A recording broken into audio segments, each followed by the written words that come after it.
क्या अमेरिकी राष्ट्रपति डोनाल्ड ट्रंप ने ईरान को घुटनों पर लाने की तैयारी कर ली है, वो भी आखिरी? क्या मिडिल ईस्ट में एक बड़े और निर्णायक युद्ध का काउंटडाउन शुरू हो चुका है? यह सवाल इसलिए उठ रहा है क्योंकि वॉशिंगटन से लेकर तेल अवीव तक कुछ ऐसी हलचल हुई है जो किसी बड़े सैन्य अभियान की ओर इशारा करती है। खबर है कि मिडिल ईस्ट में अमेरिकी ऑपरेशन को संभालने वाली यूएस सेंट्रल कमांड ने राष्ट्रपति ट्रंप को एक बेहद गुप्त और विस्तृत ब्रीफिंग दी है।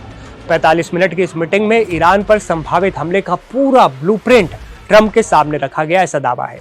इस ब्रीफिंग में जॉइंट चीफ्स के चेयरमैन शामिल हुए, जिसका मतलब साफ है कि अमेरिका अब सिर्फ बातों से नहीं बल्कि अपनी सैन्य ताकत से ईरान को अपनी शर्तों पर झुकाने का मन बना चुका है।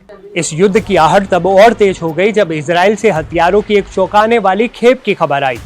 द इजराइल टाइम्स की रिपोर्ट के मुताबिक पिछले एक हफ्ते में अमेरिका ने 2 विशाल समुद्री जहाजों और दर्जनों विमानों के जरिए 6000 टन से ज्यादा आधुनिक हथियार इजराइल में भेजे। इसमें 65 लाख किलोग्राम से ज्यादा का सैन्य साजो सामान, घातक मिसाइलें, सैन्य ट्रक और जॉइंट लाइट टेक्निकल व्हीकल शामिल हैं। इजराइल के रक्षा मंत्रालय ने इसे ऑपरेशन रॉरिंग लायन का हिस्सा बताया है। आपको जानकर हैरानी होगी कि ईरान के साथ तनाव शुरू होने के बाद से अब तक अमेरिका इजराइल को 1,15,000 टन से ज्यादा सैन्य सामान सप्लाई कर चुका है। हथियारों का ये अंबार बता रहा है कि तैयारी सिर्फ डिफेंस की नहीं बल्कि एक बड़े ऑफेंस की भी हो सकती है, एक बड़े हमले की भी हो सकती है। ऐसे में अब सबसे बड़ा सवाल है कि आखिर ट्रंप के टेबल पर जो प्लान रखा गया है वो है क्या? रिपोर्ट्स की माने तो ट्रंप की टीम ने ईरान को काबू करने के लिए 3 चरणों वाली रणनीति बनाई है।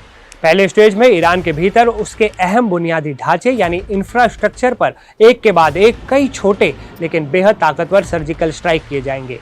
दूसरे स्टेज में दुनिया के सबसे अहम व्यापारिक रास्ते स्ट्रेट ऑफ हॉर्मुज पर कब्जा करना और उसे अमेरिकी नियंत्रण में लेना शामिल है ताकि ईरान की आर्थिक कमर तोड़ी जा सके।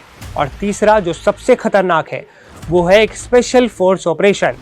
इसके तहत अमेरिका की नजर ईरान के उस हाईली एनरिच्ड यूरेनियम पर है, यानी संवर्धित यूरेनियम भंडार पर, जिसका इस्तेमाल परमाणु बम बनाने के लिए किया जा सकता है। अमेरिका किसी भी कीमत पर ईरान को परमाणु ताकत नहीं बनने देना चाहता, ऐसा कई बार ट्रंप ऐलान भी कर चुके हैं। दूसरी तरफ ईरान के राष्ट्रपति मसूद पेजेश्कियन ने साफ कर दिया है कि उन्हें अब अमेरिका पर रत्ती भर भी भरोसा नहीं बचा है। उनका कहना है कि जब जब बातचीत की कोशिश हुई, अमेरिका और इजराइल ने ईरान पर पीठ पीछे हमला किया। तेहरान की गलियों में भी इस तनाव का असर दिखने लगा है।